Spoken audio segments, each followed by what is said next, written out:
Welcome to A edu. और ए edu के हमारे इस यूट्यूब चैनल में आप सभी का स्वागत है। तो हम लोग मध्यकालीन भारत के इतिहास को पढ़ रहे थे और उस मध्यकालीन भारत के इतिहास में हम लोग पूर्व मध्यकाल को अर्थात राजपूत वंशों के बारे में पढ़ रहे थे, जिसे सामंतवादी काल कहते हैं। उसमें हम लोग नॉर्थ इंडिया के 3 महत्वपूर्ण राजपूत वंशों के बारे में हम लोग पढ़ रहे थे, जिसमें एक होयसल का देवगिरी का होयसल वंश हमने समाप्त किया। उसके बाद हमने यदुवंशियों को समाप्त किया, जो कि देवगिरी के ही क्षेत्र में पड़ता था। और ये वारंगल का काकतीय वंश है। ये तीनों चालुक्य वंशज के ही अंग हैं। चालुक्य वंश के समाप्ति के बाद उसी के क्षेत्रों में उत्पन्न हुए राजपूत के वंशज हैं। तो चलिए हम लोग तीसरा वंश, जो कि नॉर्थ किंगडम, जो उत्तरी साम्राज्य का जो इलाका था, वहां पे हम लोग काकतीय वंश को देखते हैं, जो कि जिसमें से प्रश्न ऑब्जेक्टिव के रूप में पूछे जाते हैं। तो काफी छोटा टॉपिक है। तो काकतीय वंश को हम लोग देखेंगे और उत्तरी किंगडम हमारा समाप्त हो जाएगा। जिस तरह अग्निकुंड वंश समाप्त हुआ था, चौहान, परमार और उसके बाद पाल, ये सभी जो थे राष्ट्रकूट, ये सभी जो थे अग्निकुंडीय वंश थे, तो उसे हमने समाप्त किया था। तो उसी प्रकार ये नॉर्थ किंगडम है, इसे हम लोग समाप्त करेंगे काकतीय वंश के साथ। तो चलिए काकतीय वंश को देखते हैं। काकतीय वंश के राजाओं का शासन आधुनिक समय के प्रसिद्ध शहर हैदराबाद के पूर्वी भाग तेलंगाना में। तो काकतीय वंश के राजाओं का जो शासन काल था वह आधुनिक समय के जो प्रसिद्ध शहर है हैदराबाद के पूर्वी भाग तेलंगाना में था। तो याद रखेंगे काकतीय वंश के राजाओं का शासन कहां था। तो आधुनिक समय के प्रसिद्ध शहर, जो कि हैदराबाद के पूर्वी भाग में तेलंगाना कहलाता है, जो नया राज्य बना है, वहां पे है। कल्याणी के चालुक्य वंश के उत्कर्ष काल में काकतीय वंश के राजा का चालुक्यों के सामंत के रूप में शासन। तो कल्याणी के चालुक्य वंश का जब उत्कर्ष काल था, तो उस समय काकतीय वंश के शासक चालुक्यों के सामंत हुआ करते थे। तो कल्याणी के चालुक्य वंश के उत्कर्ष काल के समय ये काकतीय वंश के शासक क्या थे? तो कल्याणी के चालुक्यों के सामंत हुआ करते थे। याद रखेंगे कि प्रारंभ में ये काकतीय वंश किसके सामंत थे? तो कल्याणी के चालुक्य वंशों के सामंत थे। चालुक्य वंश के पतन के बाद चोल द्वितीय एवं रुद्र प्रथम, जिसे रुद्र प्रताप देव प्रथम भी कहते हैं, तो रुद्र प्रथम के द्वारा काकतीय राजवंश की स्थापना। रुद्र प्रथम का पूरा नाम रुद्र प्रताप रुद्र प्रथम या रुद्र प्रताप प्रथम। याद रखेंगे कि चालुक्य वंश के पतन के बाद चोल द्वितीय एवं रुद्र प्रथम के द्वारा, जिसे प्रताप रुद्र प्रथम भी कहते हैं, काकतीय राजवंश की स्थापना हुई। इंपॉर्टेंट है कि काकतीय वंश की स्थापना किसके द्वारा? तो प्रताप रुद्र प्रथम के द्वारा, जब कल्याणी के चालुक्य वंश का पतन हुआ। गणपति देव के द्वारा वारंगल को काकतीय वंश की राजधानी निर्माण एवं वारंगल शहर का निर्माण। तो इस रुद्र प्रताप प्रथम ने राजधानी कहां बनाई थी? तो वारंगल से पहले राजधानी अमकोंड बनाया था। एक नलकोंडा में रुद्र प्रताप देव प्रथम के द्वारा छोटे से राज्य का गठन किया गया था। तो इस रुद्र प्रताप देव प्रथम ने इस काकतीय वंश की स्थापना के लिए आंध्र प्रदेश के नलकोंडा में क्या किया था? एक छोटे से राज्य का गठन किया था और उसकी राजधानी अमकोंड को बनाया था। तो प्रारंभिक राजधानी पूछा जाए तो वह क्या था? तो अमकोंड। याद रखा जाएगा कि प्रारंभिक राजधानी इसकी अमकोंड है।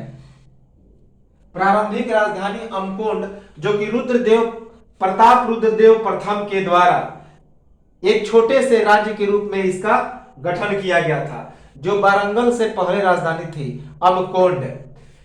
बाद में इसका पुत्र गणपति देव, जो कि इस वंश का सबसे महान प्रतापी शासक होता है, तो गणपति देव के द्वारा वारंगल को काकतीय वंश की राजधानी निर्मित की जाती है और यह गणपति देव वारंगल शहर का निर्माण भी करता है। तो बाद में इसका पुत्र रुद्र प्रताप देव प्रथम का पुत्र या फिर रुद्र प्रथम का पुत्र, जिसका नाम था गणपति देव या फिर गणपति भी कहते हैं और गणपति देव भी कहते हैं, तो उसने वारंगल शहर का निर्माण किया और उसी को उसकी राजधानी बनाई। तो यह भी पूछा जाता है कि वारंगल शहर की राजधानी किसने बनाई, तो गणपति देव ने, जो कि रुद्र प्रताप देव प्रथम का पुत्र था। तो यही इसकी मुख्य क्षेत्र भी बनती है। इसी कारण काकतीय वंश को वारंगल का काकतीय वंश भी कहा जाता है। और इस वारंगल शहर का निर्माण किसने किया, तो गणपति देव ने। रुद्र प्रथम काकतीय वंश का सबसे योग्य एवं साहसी राजाओं में से एक, अपने राज्य की सीमा का काफी विस्तार। तो यह जो रुद्र प्रताप देव था, रुद्र प्रताप प्रथम था, तो इसने काकतीय वंश का काफी विस्तार किया और यह योग्य एवं साहसी राजाओं में से एक था। तो रुद्र प्रथम काकतीय वंश का सबसे योग्य एवं साहसी प्रतापी राजाओं में से एक था। उसने अपने साम्राज्य की सीमा का काफी विस्तार किया। रुद्र प्रथम या रुद्र प्रताप देव प्रथम, इसका शासनकाल 1158 से 1196 ईस्वी तक होता है। इसके पिता का नाम था प्रोलराज द्वितीय भी कहते हैं या प्रोल द्वितीय कहते हैं, प्रोलराज द्वितीय। इसके पहले प्रोलराज प्रथम भी शासक हुए थे, लेकिन वे सामंत के रूप में शासन किए थे कल्याणी के चालुक्यों के अधीन। तो रुद्र प्रथम, जिसका शासनकाल 1198 से 1196 ईस्वी तक होता है, उसके पिता का नाम था प्रोल द्वितीय या फिर प्रोलराज द्वितीय, जिसका शासनकाल 1110 से 1158 ईस्वी तक था। तो प्रोल द्वितीय द्वारा चालुक्यों से कृष्णा एवं गोदावरी नदी के बीच की क्षेत्र पर कब्जा किया गया और उसमें हनुमान कोंडा नामक राजधानी की स्थापना की गई। तो याद रखेंगे कि प्रोल द्वितीय को बाद में यह नाम बदल के अमकोंड कर देता है, हनुमान कोंड का नाम अमकोंड कर देता है और नलकोंडा के पास एक छोटे से राज्य की स्थापना करता है। तो प्रोलराज द्वितीय के द्वारा चालुक्यों से कृष्णा एवं गोदावरी नदी के बीच की क्षेत्र पर कब्जा किया गया और उसमें हनुमान कोंडा नामक राजधानी की स्थापना की गई। इंपॉर्टेंट है। लेकिन यह जो राजधानी बना, यह कोई काम का नहीं रहा, इसलिए वास्तविक यदि कोई राजधानी का निर्माण किया तो उसने किया रुद्र प्रथम ने। तो वारंगल से पहली राजधानी अमकोंड, नलकोंडा में रुद्रदेव प्रथम के द्वारा छोटे से राज्य का गठन किया गया था। प्रताप रुद्र प्रथम के बाद काकतीय वंश का अगला शासक बनता है महादेव, जो 1196 से 1199 ईस्वी तक था और उसके बाद बना गणपति, जो 1199 से 1261 ईस्वी तक 62 वर्षों तक शासन करता है। याद रखेंगे, यही गणपति काफी महत्वपूर्ण शासक था, याद रखेंगे। गणपति या फिर गणपति देव काकतीय वंश का सबसे शक्तिशाली शासक था।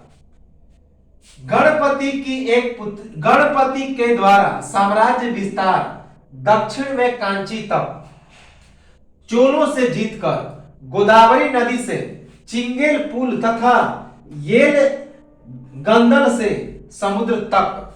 तो याद रखेंगे, गणपति ने अपने साम्राज्य का विस्तार दक्षिण में कांची तक किया था, किससे, तो चोलों से जीतकर, और यह जो साम्राज्य विस्तार था गोदावरी नदी से चिंगलपूत तथा येलगंदल से समुद्र तक था।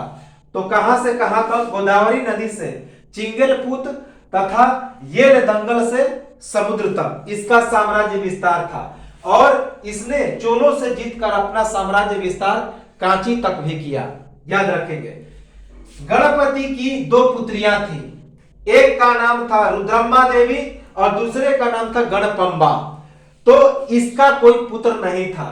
तो गणपति की कन्या रुद्रम्मा या रुद्रम्बा इतिहास में बहुत प्रसिद्ध है। रुद्रम्मा की शासन नीति के प्रभाव से काकतीय साम्राज्य की काफी समुन्नति हुई।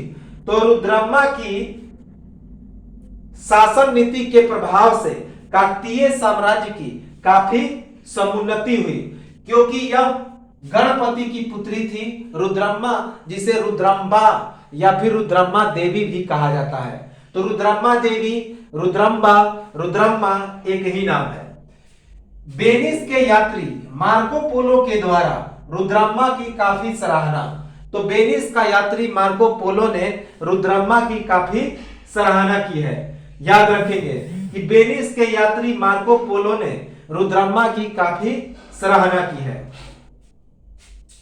प्रोल द्वितीय से पहले काकतीय वंश के चालुक्य वंश के अधीन सामंती शासक यरैया, जिसे बेतराज प्रथम भी कहते हैं, 1000 से 1050 ईस्वी तक सामंती के रूप में शासन किया कल्याणी के चालुक्य का। उसके बाद प्रोल राज प्रथम 1050 से 1080 ईस्वी तक इसने भी कल्याणी के चालुक्यों के अधीन सामंत के रूप में शासन किया। उसके बाद बेतराज द्वितीय 1080 से 1115 ईस्वी तक कल्याणी के चालुक्यों के अधीन सामंत के रूप में शासन किया। तो यह जो यरैया था, जिसे बेतराज प्रथम कहते हैं, वह 1000 से 1050 के बीच और प्रोल राज प्रथम 1050 से 1080 के बीच और बेतराज द्वितीय 1080 से 1115 ईस्वी के बीच स्वतंत्र शासक नहीं थे।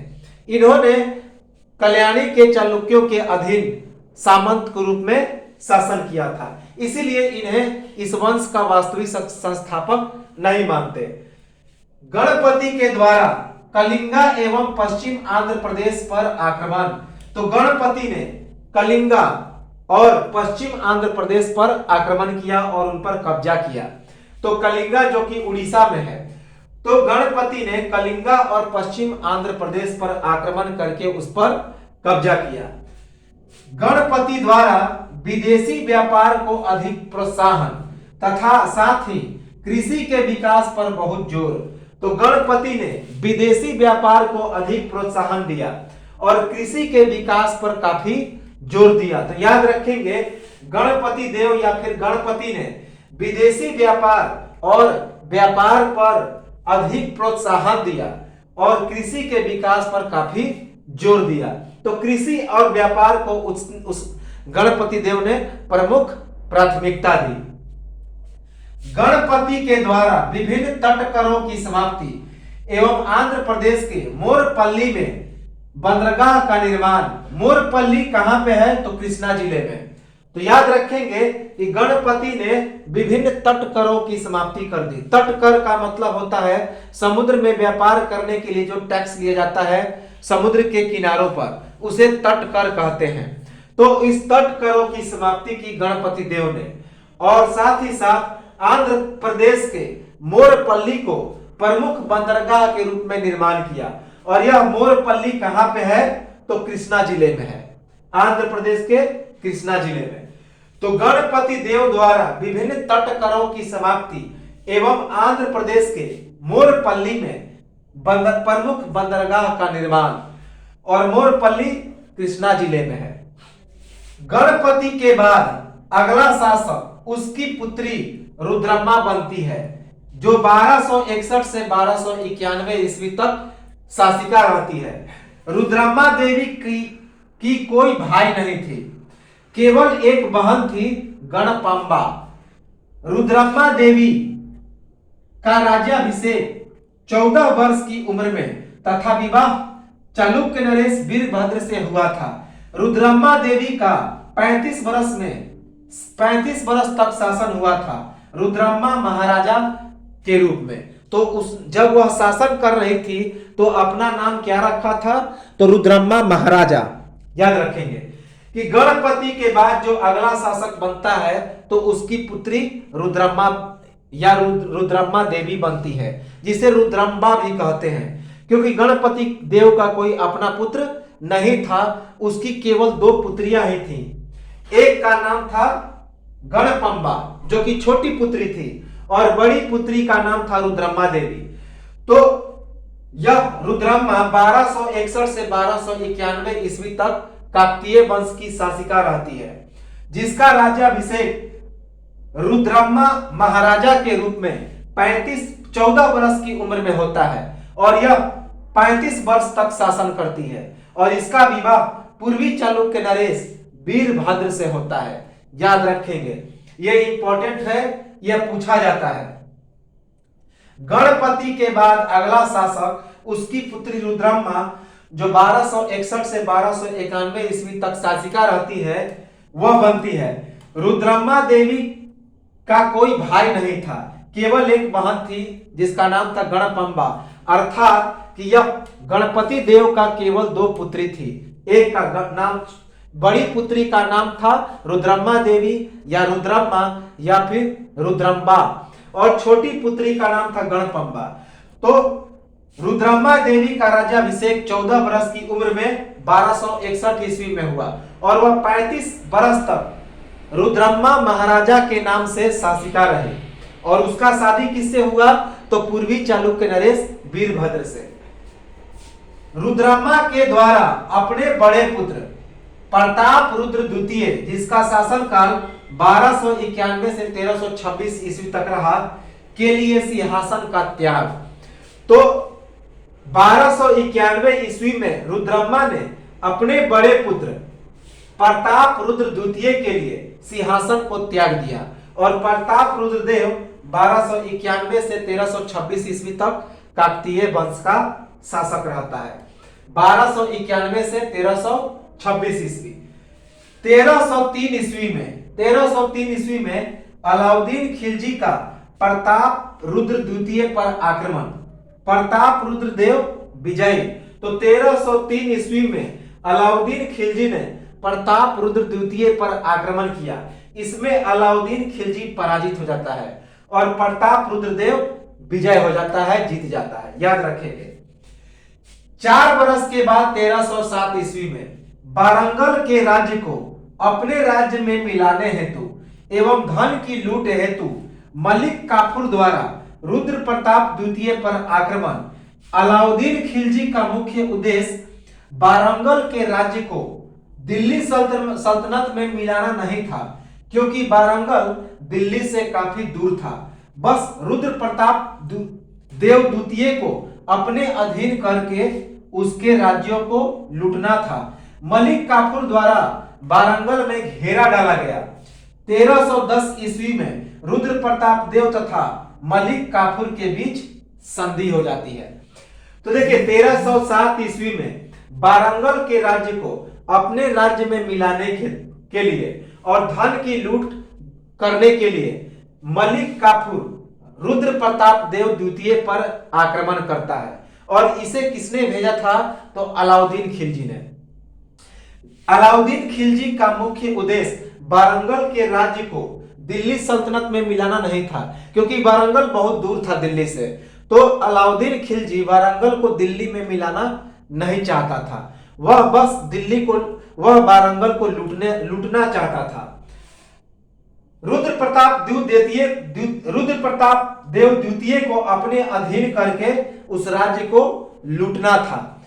मलिक काफूर वारंगल में इसके लिए घेरा डालता है, लेकिन 1310 ईस्वी में रुद्र प्रताप देव और मलिक काफूर के बीच एक संधि हो जाती है, क्योंकि जब घेरा डालता है तो वह यह जो रुद्र प्रताप देव द्वितीय था वह परेशान हो जाता है, और इसी विवशता के वश वह मलिक काफूर से संधि कर बैठता है।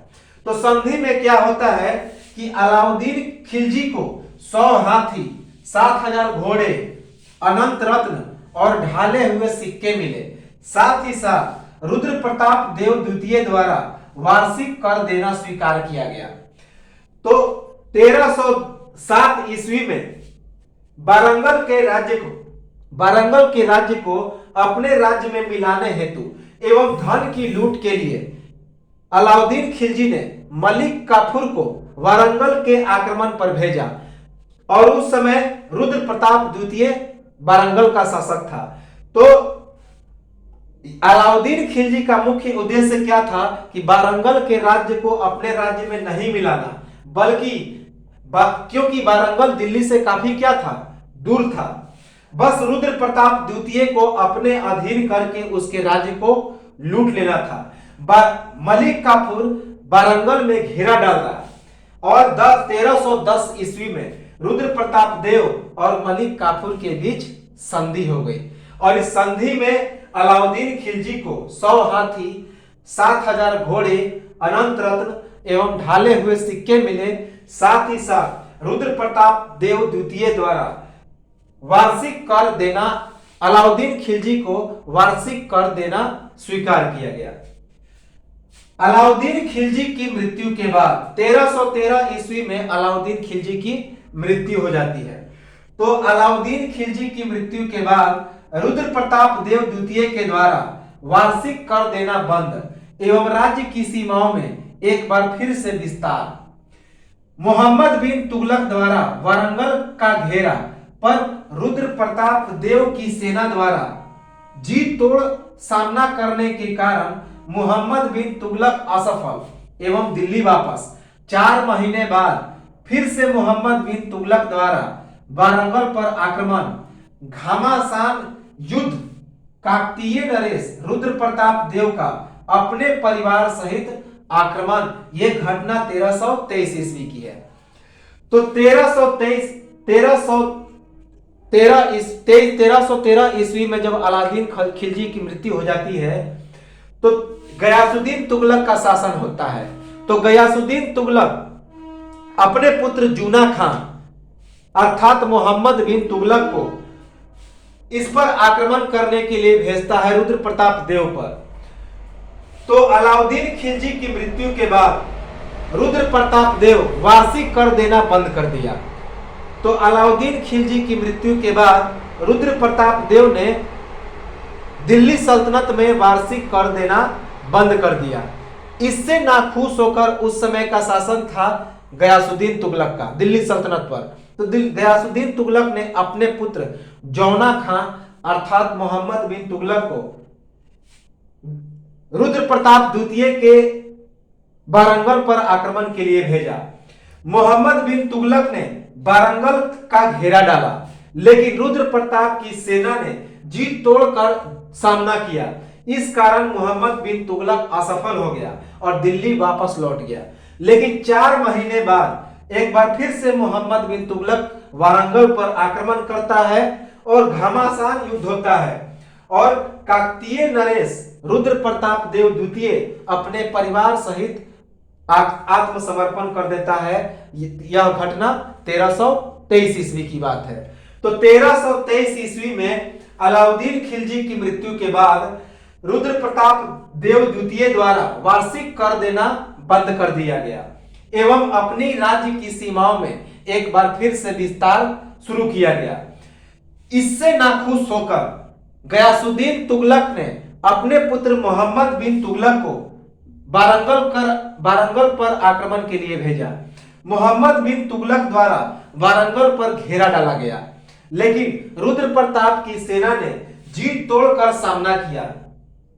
इस कारण मोहम्मद बिन तुगलक क्या हो गया, असफल हो गया एवं दिल्ली वापस लौट गया। लेकिन 4 महीने के बाद एक बार फिर से मोहम्मद बिन तुगलक वारंगल पर आक्रमण करता है और रुद्र प्रताप देव द्वितीय और मोहम्मद बिन तुगलक के बीच घमासान युद्ध होता है और इसके बाद काकतीय नरेश रुद्र प्रताप देव द्वितीय अपने परिवार सहित आत्मसमर्पण कर देता है और वास्तव रूप से यहीं पर काकतीय वंश समाप्त हो जाता है। लेकिन इसके अधीन एक अंतिम शासक रहता है जिसका नाम था विनायक देव। तो यह 1323 ईस्वी की बात है। रुद्र प्रताप देव द्वितीय को पराजित करने के बाद अलाउद्दीन खिलजी को दिल्ली भेजा गया। तो याद रखेंगे, रुद्र प्रताप देव को पराजित करने के बाद अलाउद्दीन खिलजी के पास दिल्ली भेजा गया। याद रखेंगे, अलाउद्दीन खिलजी के पास दिल्ली भेज दिया गया कि रुद्र प्रताप देव द्वितीय को पराजित करने के बाद उसे अलाउद्दीन खिलजी के पास दिल्ली भेजा गया। और उसके बाद मोहम्मद बिन तुगलक के द्वारा वारंगल का नया नाम सुल्तानपुर, और मोहम्मद बिन तुगलक ने उस जीते हुए वारंगल का नया नाम क्या रख दिया? तो सुल्तानपुर इंपॉर्टेंट है, मोस्ट इंपॉर्टेंट, कि मोहम्मद बिन तुगलक ने वारंगल को जीतकर उसका नया नाम क्या रख दिया? तो सुल्तानपुर रख दिया।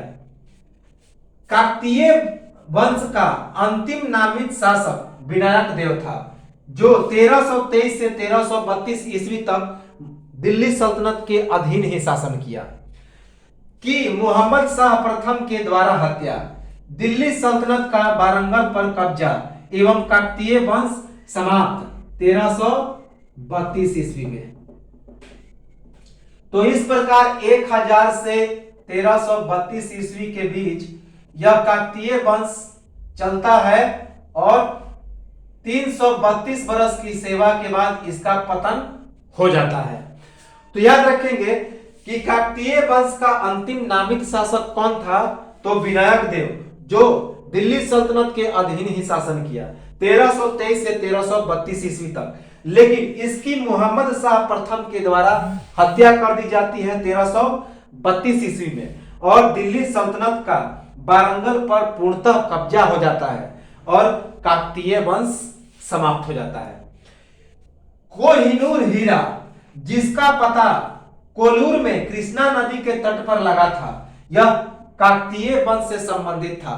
तो काकतीय वंश के शासन काल में ही कोहिनूर हीरा, जो कि शाहजहां के मयूर सिंहासन में लगा हुआ था तख्ते ताउस में, जिसे नादिर शाह लूट कर लेकर भाग जाता है, तो वही कोहिनूर हीरा का पता किसके शासनकाल में लगा था? तो काकतीय वंश के शासनकाल में।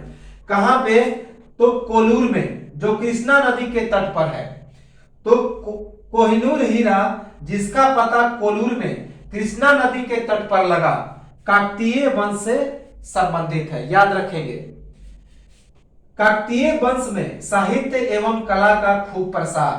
तो काकतीय वंश में आर्ट एंड लिटरेचर का काफी इमर्जेंस हुआ। तो काकतीय वंश में साहित्य एवं कला का खूब प्रसार हुआ। काकतीय वंश में बना हनुमान कोंडा का 1000 स्तंभ मंदिर काकतीय वंश की चिर अस्थायी कला का उत्कृष्ट उदाहरण। तो याद रखेंगे, काकतीय वंश में हनुमान कोंडा का 1000 स्तंभ मंदिर काकतीय वंश की चिर अस्थायी कला का उत्कृष्ट उदाहरण पेश करता है। इंपॉर्टेंट है, याद रखेंगे। इसका निर्माण किसने किया था? तो प्रोलराज द्वितीय ने किया था। इंपॉर्टेंट है,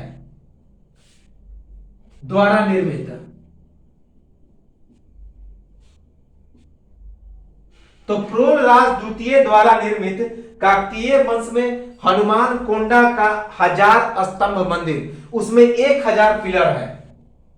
इस तरह 1000 पिलर वाला हनुमान कोंडा का 1000 स्तंभ मंदिर चिर अस्थायी कला का उत्कृष्ट उदाहरण पेश करता है काकतीय वंश का।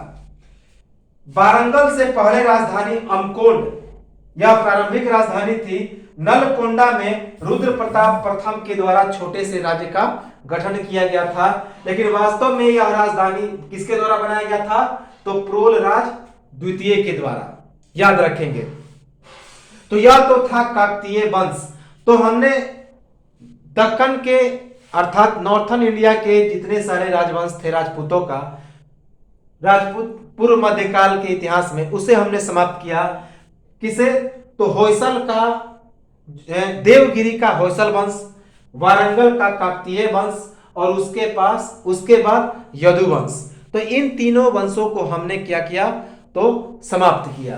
तो एक स्क्रीनशॉट ले लें और अगले वीडियो में हम लोग मिलेंगे अगले राजपूत वंश जिसका नाम है चंदेल, जो बुंदेलखंड के इलाके का सबसे महत्वपूर्ण राजपूत वंश था। इसके बाद एक दो छोटे छोटे कदंब और गंग वंश हैं। इसके बाद लोहार वंश, उसके बाद दिल्ली का तोमर वंश, ये छोटे छोटे वंश आएंगे और यह राजपूत वंशों का जो इतिहास वह समाप्त हो जाएगा।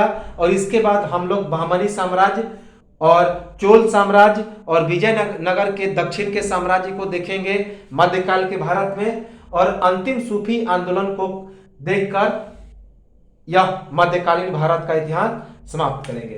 तो एक स्क्रीनशॉट लें और मिलते हैं हम लोग अगले वीडियो में, और इसे सब्सक्राइब जरूर कर लें। तब तक